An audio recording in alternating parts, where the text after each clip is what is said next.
A sinagoga de Tarso muito se orgulhou ao saber que um de seus rapazes iria estudar com os grandes rabinos de Jerusalém. Muitos dos vizinhos tinham amigos ou parentes nessa cidade e ofereceram-se para escrever-lhes contando sobre a ida de Saulo e pedindo-lhes que o acolhessem. Todos queriam ser úteis e na ceia oferecida em sua homenagem levaram-lhe presentes, apresentaram-lhe as congratulações e até lhe ofereceram alguns conselhos. Todos sabiam que Saulo era um bom estudante e dele esperavam grandes coisas. Foram unânimes em afirmar que um dia ele voltaria para falar e talvez ensinar em sua própria sinagoga. Semana antes da viagem, a mãe de Saulo ocupou-se fazendo-lhe roupas novas e arrumando as coisas que ele deveria usar na cidade grande. Ter várias mudas de roupas era sinal de riqueza e boa educação, e ela queria que o filho tivesse um bom começo. Medo e alegria subiam e desciam pelos corredores da sua alma, perseguindo-se mutuamente quando pensava no filho saindo de casa e no grande vazio que lhe ficaria. Ao mesmo tempo, pensava na honra e privilégio de sacrificar-se, como é dever de toda mãe, para que o filho vivesse com os poderosos de Israel. O pai mantinha-se silencioso e distante, mas um brilho de orgulho surgia em seus olhos quando imaginava seu menino na escola de Gamaliel. Muitas vezes, Saulo observara as caravanas carregadas com todo tipo de mercadorias, partindo de manhã bem cedo, para aproveitar ao máximo a luz do dia. Houve ocasiões em que olhara para aquelas caravanas com inveja. Agora iria partir com elas e talvez permanecesse fora durante vários anos. Uma sensação de medo e solidão o envolvera. Era a primeira vez que ficaria longe de casa. Para o leste, numa faixa branca e estreita, a estrada estendia-se pela vasta planície e desaparecia nos montes distantes. Um grito alegre elevou-se da caravana, enquanto os peregrinos acenavam com ramos àqueles que tinham ido à sua despedida. E o mundo agora lhe parecia tão grande. Todavia não estava triste, pois eram tidos como bem-aventurados os que podiam fazer a viagem. Nem todos tinham oportunidades ou um futuro assim tão promissor. Saulo juntou-se à estranha caravana de velhos e jovens, ricos e pobres, que vagarosamente iam deixando Tarso para trás. Seus sonhos encheram-se de lágrimas enquanto repetidas vezes voltava-se para acenar por seus pais. Assim que a longa estrada fez com que estes e a cidade desaparecessem de vistas, o pequeno grupo continuou marchando lentamente, rindo, conversando e trocando histórias. Mas o coração de Saulo estava tão pesado que ele mal disse uma palavra o dia inteiro. Pensava em sua casa e em seus pais. Como tinha sido bons, o quão cuidadosamente protegeram-lhe a vida contra tudo que fosse errado. Agora, porém, estava por conta própria, e a sua ambição era fazer com que os pais se orgulhassem dele. Jamais esqueceria as lágrimas da mãe em sua despedida. O sol já se punha quando os peregrinos se aproximaram da cidade de Adana, a cerca de 32 quilômetros da casa, e armaram as tendas para passar a noite. Alguns mais ricos foram até a estalagem de Adana, mas a maioria acampou fora dos muros da cidade. A estalagem era um simples espaço aberto, cercado por um muro. No meio do cercado havia um poço, e ao longo do muro alinhava-se pequenos pórticos em formas de arco, onde os viajantes se deitaram a fim de passar a noite. Não havia qualquer tipo de mobília. Cada um desenrolava sua esteira, preparando o próprio leito. Todos levavam panelas e potes para cozinhar. Pelo menos estavam a salvo de ladrões. Aquele era um bando interessante de viajadores. Havia um velho mendigo com seu bordão e roupas em frangalhos. Fizera a viagem muitas vezes e nada mais o surpreendia. Havia também um menino de olhos vivazes, que viajava com o pai. Montavam cavalos, mantinham-se longe dos outros, pois eram ricos. E o mercador gordo de turbante, que uma faca na cinta andava de lado a lado de mulas carregadas. Parecia desconfiar das pessoas e não falava muito. Em sua maioria, porém, os viajantes eram alegres e tagarelas, e os dias iam se passando rapidamente, cheios de expectativas, e os viajantes pensavam no fim da jornada. Finalmente, do alto da estrada, avistaram a cidade de Deus, construída sobre o monte mais baixo que os das Oliveiras. Do outro lado do vale profundo, seus muros, torres e prédios abobadados apresentaram-se magníficos à luz dourada do sol poente. Entusiasmados, os peregrinos estrelholharam-se com os olhos úmidos. Experimentaram o mesmo ímpeto de alegria e orgulho pela grandeza da tua terra nativa. Algumas das suas cúpulas e torres eram revestidas de puro ouro. Do alto da montanha, Saulo contemplou o outro lado do vale de Cidrom e viu o pátio do templo.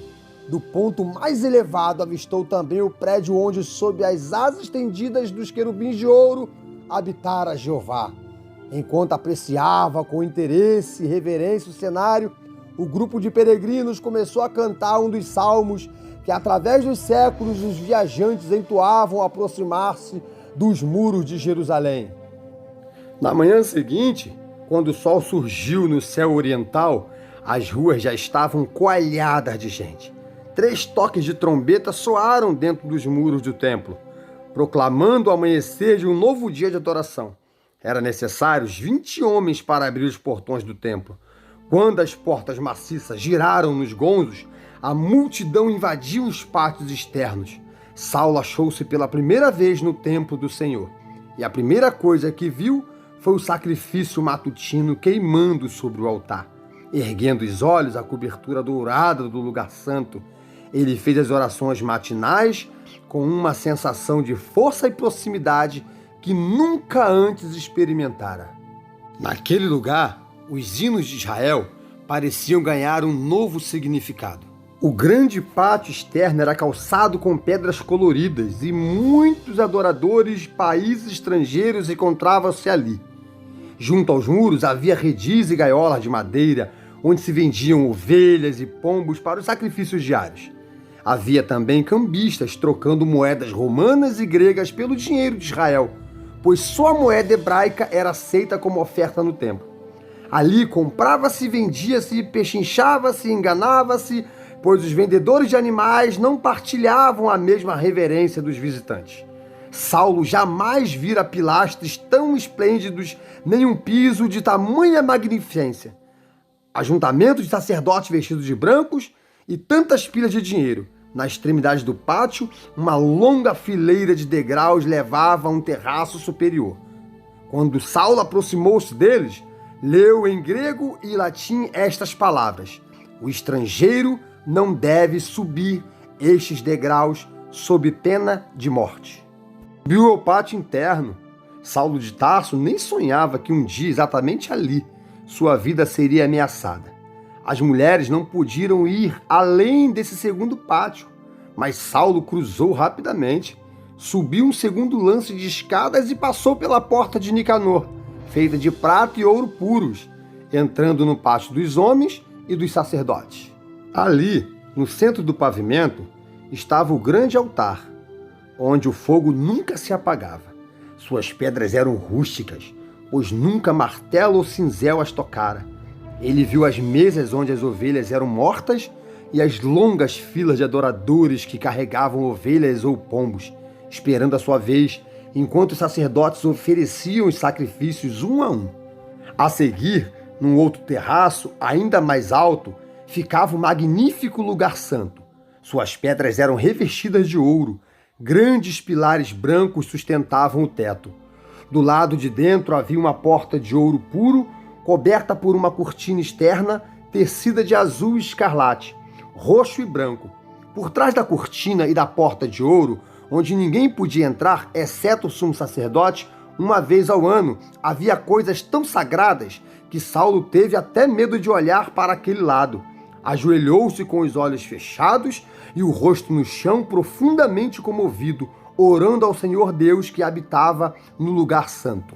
Saulo sabia que a construção do templo iniciara-se 40 anos antes, mas ainda não havia sido construída. Havia casas para os sacerdotes e os guardas, era uma cidade dentro da cidade. O número de sacerdotes chegava a 20.000 e o de levitas e guardas era ainda maior. Cada homem tinha de servir apenas 2 semanas do ano, portanto não ficavam sobrecarregados, exceto nas grandes festas, quando todos deviam estar presentes. Os levitas eram cantores, músicos ou porteiros. Essa não era uma simples sinagoga, mas o centro cultural de uma grande nação. O tesouro do templo era o lugar mais seguro do mundo para se guardar ouro e joias. Ricos presentes judeus abastados, pratos de ouro de príncipes estrangeiros e pilhas de artigos preciosos enviados de todas as terras achavam-se aí custodiados. As ofertas diárias dos adoradores, recolhidas do gasofiláceos, eram também depositadas na sala do tesouro. No pátio externo havia muitos pórticos com colunatas onde multidões se aglomeravam para ouvir os rabinos. Ouviam um deles por algum tempo e depois iam ouvir outro. Algumas vezes o rabino falava com voz clara e forte, outras com voz baixa e fraca. Alguns eram oradores, atraindo grandes multidões. Outros tinham apenas pequenos grupos, atraídos mais por sua sabedoria que por seu timbre de voz. Enquanto passava de um lado para o outro, Saulo não ouviu nada de novo. Era praticamente a mesma coisa que aprender em Tarso. Porém, Saulo nada questionou, pois nunca duvidara do conhecimento desses grandes homens. Dentre os muitos rabinos de Jerusalém, o pai de Saulo escolhera Gamaliel. Em primeiro lugar, porque, sendo fariseu, advertiria Saulo contra os saduceus. Em segundo lugar, pela grande reputação de sua sabedoria e bondade. E em terceiro lugar, porque era filho do rabino Simeão e neto do rabino mais culto que já houvera em Israel, o avô Hilel. Morrera há muito tempo, mas todas as opiniões modernas ainda baseavam-se no que ele dissera ou escrevera. Ser neto de um mestre tão ilustre dava a Gamaliel um prestígio que ninguém mais possuía. Gamaliel era um homem de meia idade, forte e vigoroso. O povo considerava tanto que o chamava de Rabã. Embora fosse um fariseu severo, era justo e mais tolerante que a maioria de seus pares. Anos mais tarde, quando o apóstolo Pedro fosse julgado perante o Sinédrio por falar de Jesus, Gamaliel aconselharia seus colegas a deixá-lo em paz. Agora vos digo, dai de mão a estes homens, deixai-os, porque se este conselho ou esta obra vem de homens, perecerá. Mas se é de Deus, não podereis destruí-los, para que não sejais, porventura, achados lutando contra Deus. Essas foram as palavras de Gamaliel, que se encontram no livro de Atos, capítulo 5, 38 e o versículo 39. É certo que Gamaliel seguiu os passos do pai e do avô em sua tolerância. Havia, porém, rabinos mais severos e inflexíveis. O rabino Shammai era tão estreito de mente que foi chamado de O Presília. Ele prendia seus seguidores com tantas regras que a religião tornara-se-lhes enorme fardo. Hilel, por outro lado, como fosse bondoso, generoso e tolerante, recebeu o título de O Afrouxador. E ele iniciara como porteiro, carregando fardos pesados nas costas, e fora tão pobre nos tempos de estudante que não podia sequer comprar roupas quentes. Gamaliel olhou para o jovem Saulo e com um amável bem-vindo recebeu em sua escola. Logo Gamaliel descobriu que Saulo era um aluno dedicado e obediente. Em pouco tempo, já demonstrava grande simpatia pelo novo aluno, esperando deste grandes resultados. Percebeu no rapaz reais possibilidades de liderança. Saulo era tão sincero em seu aprendizado que cativou o coração do professor. Mais que isso, os pais de Saulo haviam cuidado para que o filho considerasse a religião o ponto mais importante de sua vida. Alguns estudantes não nutriam verdadeiro amor pela cultura e adoração, mas em Saulo havia um sentimento quase paulatinamente. O zelo de Saulo foi se fortalecendo. Ele descobriu que a vida em Jerusalém era diferente da de Tarso. Aqui ninguém ria nem perseguia os judeus. Não havia nada de lhe prejudicar seu desenvolvimento. Não havia influência gentia, só encorajamento para mergulhar cada vez mais fundo nos mistérios do judaísmo. Durante os meses que se seguiam, o rapazinho transformou-se num homem independente.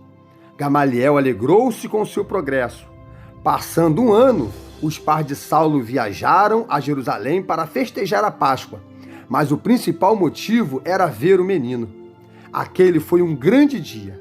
Ficaram observando orgulhosos, enquanto Saulo discutia vários aspectos da Páscoa. Julgaram ouvir uma nota de autoridade em sua voz, ao ouvi-lo discorrer sobre coisas que aprendera de Gamaliel, provando-as como passagem das Escrituras. Chegaria a hora quando poderia dizer que conhecia e amava cada pedra do templo. Enquanto Saulo adorava diante do altar, sua ambição de ensinar a lei de Deus foi tornando-se cada vez mais forte. Muitas vezes imaginava-se como um rabino famoso, sentado num dos alpendres fechados, interpretando a lei de Deus ao povo, mostrando que dominava perfeitamente o conhecimento de todas as eras. Saulo de Tarso sabia apresentar até argumentos contra os saduceus. Concluíram que Saulo sempre soubera raciocinar e argumentar com lógica, mas agora isso estava sendo trazido à superfície. Que satisfação lhes dava aquele filho tão querido de Tarso!